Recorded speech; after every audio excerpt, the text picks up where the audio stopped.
આજે આપણે કાચા સિંગદાણાનું શાક બનાવીશું. હવે આપણે બનાવવાનું ચાલુ કરીએ. ચલો, કુકર લીધું, ગરમ પાણી કરવા મૂક્યું. 1 ગ્લાસ મેં પાણી લીધું છે. હવે આપણે પાણી ગરમ થઈ ગયું, એની અંદર આપણે સિંગદાણા નાખી દઈશું.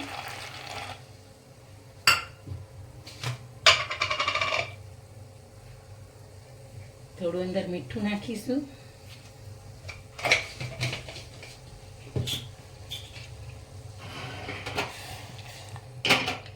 આપણે કુકરનું ઢાંકણું બંધ કરી અને 4 સીટી થવા દઈશું. અને જો પછી કાચા લાગે તો બીજી 2 સીટી મારીશું. આપણે 4 સીટી કીધી હતી પણ કાચા લાગ્યા એટલે બીજી 2 સીટી મારી કરીને 6 સીટી આપણે વગાડી. હવે આપણે હવા કાઢી લઈએ દાણા. જો આપણા દાણા સરસ બફાઈ ગયા. જો હવે આપણે કાઢી લઈએ.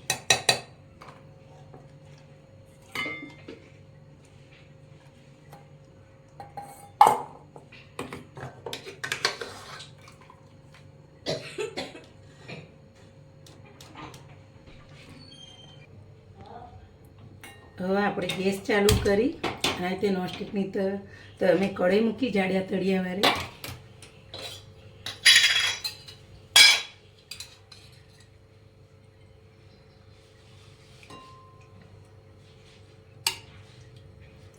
મોટા 2 ચમચા આપણે તેલ નાખ્યું.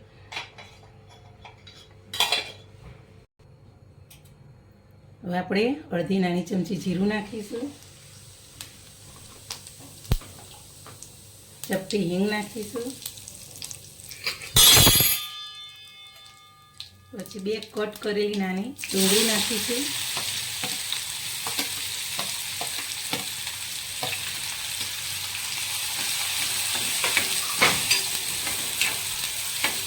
ડુંગળી થોડી સંતરાય ત્યાં સુધી આપણે આ રીતના મિક્સ કરતા રહીશું. હવે આપણે 1 ચમચી જેટલી આદુ મરચાંની પેસ્ટ નાખીશું. એને થોડી સંતરાવા દઈશું.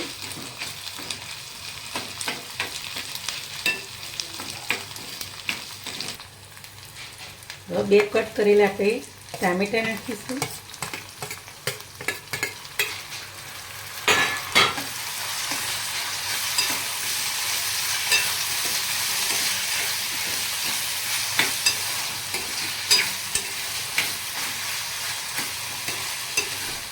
એને થોડા આ રીતના આપણે નરમ થઈ જાય થોડી સંતરાવા દઈશું.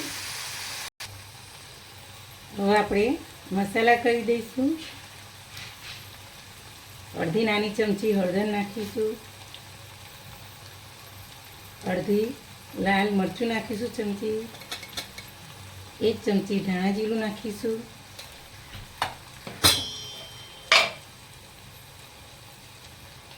સ્વાદ અનુસાર આપણે મીઠું નાખીશું.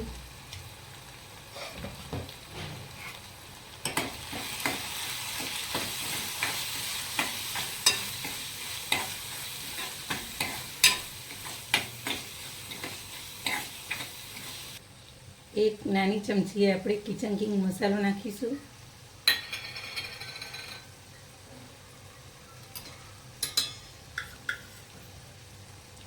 એક નાની ચમચી કાશ્મીરી મરચું નાખીશું.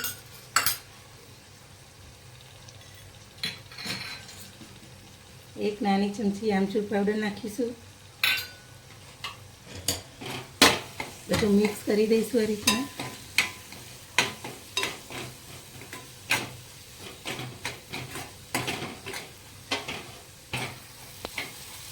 હવે આપણા મસાલા સંતળાઈ ગયા. એમાં આપણે થોડું પાણી રેડીશું.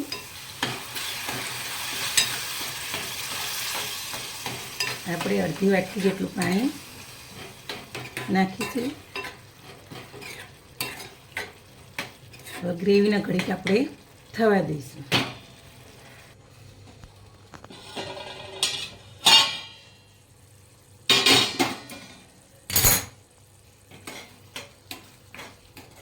જો આપણા મસાલા બધા સરસ અંદર સંતરાઈ અને ગ્રેવી મસ્ત તૈયાર થઈ.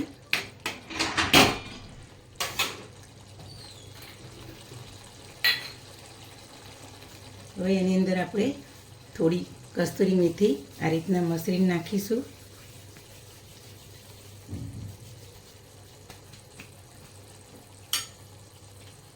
આપણે મોરું દહીં 1 ચમચી જેટલું આપણે નાખીશું.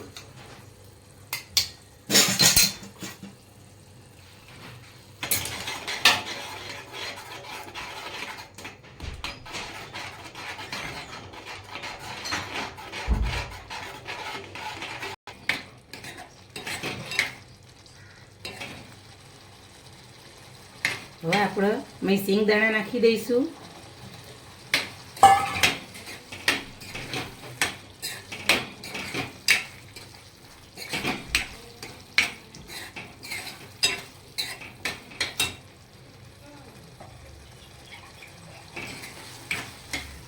થોડું 1 ચમચા જેટલું પાણી રેડીશું.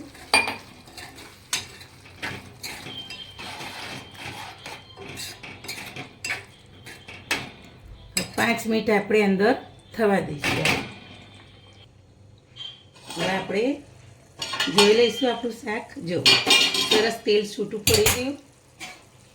આ કાચા સિંગદાણાનું શાક આપણે પંજાબી શાક જેવું સરસ તૈયાર થાય છે. જો મસ્ત ગ્રેવી વાળું શાક તૈયાર થઈ ગયું. હવે આપણે ગેસ બંધ કરી દઈશું. જો ગેસ બંધ કરી દઈશું અને હવે આપણે પ્લેટમાં શાક કાઢી લઈશું. હવે આપણે શાક કાઢી લઈશું.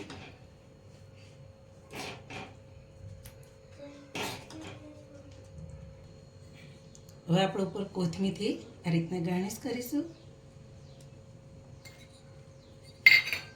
આપણું કાચા સિંગદાણાનું શાક સરસ તૈયાર થઈ ગયું પંજાબી ટાઈપ. મારી ચેનલના આવી નવી નવી વાનગી જોવા માટે મારી ચેનલને શેર કરજો, લાઈક કરજો, સબસ્ક્રાઈબ કરજો.